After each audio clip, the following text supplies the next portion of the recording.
This weekend began several days of tributes honoring the life of civil rights icon Reverend Jesse Jackson. On Saturday in New York, the National Action Network hosted a special tribute where MS Now host and president of NAN, Reverend Al Sharpton, honored Reverend Jackson's extraordinary legacy with a nod to his iconic 1988 Democratic Convention speech.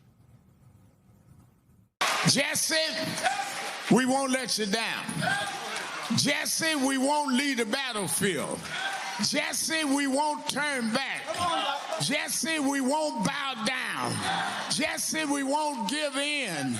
Jesse, we won't turn around. We come too far. We spent too many nights in jail. We cried too many tears. We gonna keep hope alive. Joining us now is that man himself, host of Politics Nation and president of the National Action Network, Reverend Al Sharpton. Reverend Al, thank you for coming on. When we talk about the changes, the impact that Reverend Jesse Jackson made on this country, obviously 1984 and 1988, those presidential runs are at the top of the list. When he was doing that, did he understand the changes that he was making to the country as it was happening? I think he understood the possibilities if he succeeded, like when he changed the proportional delegates rules in the Democratic convention in the primary process. It was where before he changed those rules, whoever won a primary got all of the delegates. Yeah. He said that if a runner-up got a certain amount of delegates, they should maintain those delegates and the winner get their delegates, which led to being able to see candidates that didn't win big states could still win the nomination. Barack Obama lost several big states, but he had enough delegates in the bank due to those delegate rules being changed by Jesse Jackson. He knew what could happen. And that's what made him so unusual, because he took the risk when there was no guarantees. The same when he would address corporate America and say that we need to have these kinds of inclusion strategies. He knew it could happen. We didn't know when we were boycotting or marching on people what would happen. We knew it could happen. And I think that's what Reverend Jackson mastered more than anyone I've known.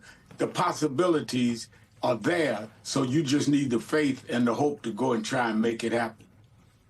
You know, Rev, in the New York Times on Tuesday, there's a terrific story with the headline, "Jackson's death arrives at a crucial moment for black political power." And in it, the reporters write, "We are witnessing right now in real time the kind of attack on voting rights that really does harken back to the darkest days of the civil rights struggle," Senator Raphael Warnock said on Tuesday. "I owe it to Reverend Jackson, and we owe it to the next generation to pass voting rights and ensure that we level the playing field so that every voice can be heard in our democracy." Now, the voting rights. But another big legacy of Reverend Jackson's is, as a result of his run, we then, for president in 1984 and 88, we then saw a slew of black people being elected to office, whether it's mayors, state legislatures around the country. That's correct. And it didn't happen just by some magic. It happened because in 84 and 88, Reverend Jackson was able to bring out new voters and get them registered. So when you look at Virginia with Doug Wilder in 89, and when you look at David Dinkins in 89 in New York, Jesse Jackson won the city of New York. He lost the state, but he won the city of New York by registering voters in 88.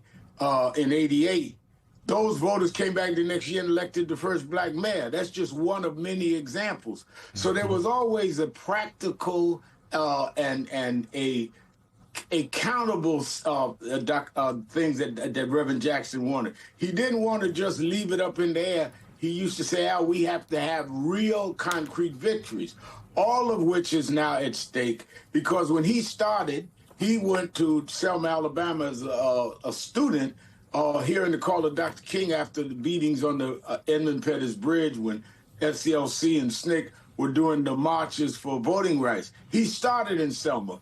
I was blessed last year to be with him when he went across that bridge the last time now in his life in a wheelchair, wheeled by Jonathan Jackson, a member of Congress, his son, and Maxine Waters and I wheeled him across. So his whole history was voting rights. Well, now Section 2 is undecided by the Supreme Court. That's at stake. When we look at the ending of DEI policies by the Trump administration, and Reverend Jackson, head of Operation Breadbasket, then later Push, dealt with economic equity in the corporate world. That's at stake. So in many ways, I hear him saying, and he did say to me in his last days when he could speak, that we did our job. Now y'all have to maintain what we've won and then gain. And our challenge is, can we even maintain what was already on the table? It's really such a trip to be watching all that B-roll as you're talking and know that you were alongside him during so many of those really seminal moments. But, Rev, I want to ask you for your reaction to some of the news this week that Speaker Mike Johnson denied the request from Jesse Jackson's family to lie in honor in the Capitol. What's your response to that? I think that if they're, I think the rationale the Speaker said is precedent, but they broke precedent and had Billy Graham lay there. And they should have, because he was a spiritual leader that really made a difference in terms of the religious life of many millions of Americans. Rosa Parks laid there as an exception. Jesse Jackson. We have the list, if our team can pull that up, of the 8 people who have lain in honor, and they were private citizens. So I think Jesse Jackson belongs on that list. He brought millions of Americans into a hope in this country that they could achieve things that were unachievable before them. And if there was anyone in our time that deserved that exception, it would have been Jesse Jackson. And I think that by denying that was not an insult to who stood by him 65 years, strongest woman I've seen. It wasn't an insult to them. It was an insult to the millions of Americans across the rainbow, white, black, Asian, and others, that found hope in him. I met him when I was 12 years old. I became his youth director in New York under Rev. William Jones at 13. I was in the hood on welfare. He taught me I was somebody. We did not just discover legislation with him. We discovered hope and possibilities and our potential in him. And that should have been crystallized by him laying at state in the nation's capital. Rev, he did so much. We talked about his impact, but his passing also comes at this kind of renewed debates and conversation in this country over voting rights, which you guys all fought for, representation, black political power and the importance of that, the Rainbow Coalition that you just referenced. Is this a moment of, I don't know, resilience or vulnerability for black political power in this country? What do you see the future as?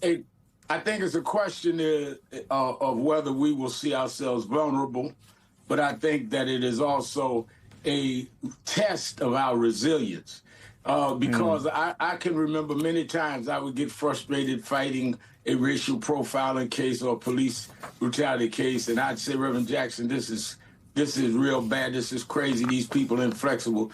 And he'd look at me like I was crazy and say, well, look at what we had to go through. I was born at the back of the bus. I couldn't use the public library. First time I was arrested, Al, 1960, for trying to use the public library in Greenville, South Carolina, my hometown. And y'all are complaining about things that are more easy. Y'all got social media to work with. We had a pay phone and a dial-up phone, a rotary phone on the wall.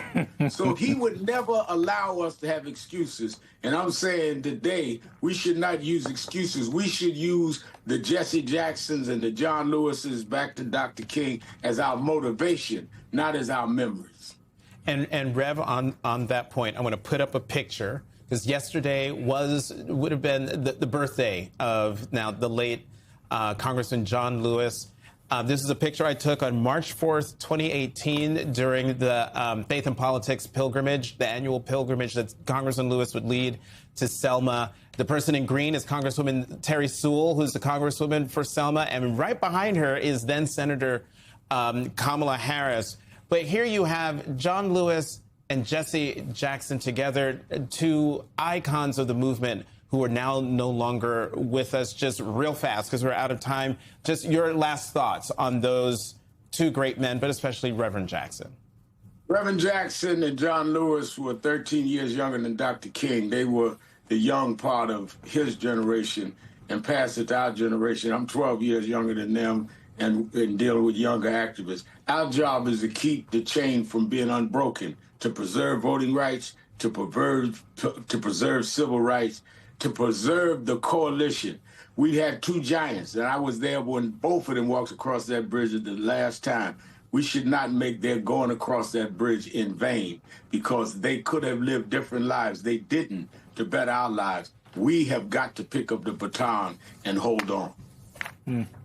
Reverend Al Sharpton, thank you so much for sharing your thoughts and very personal insights.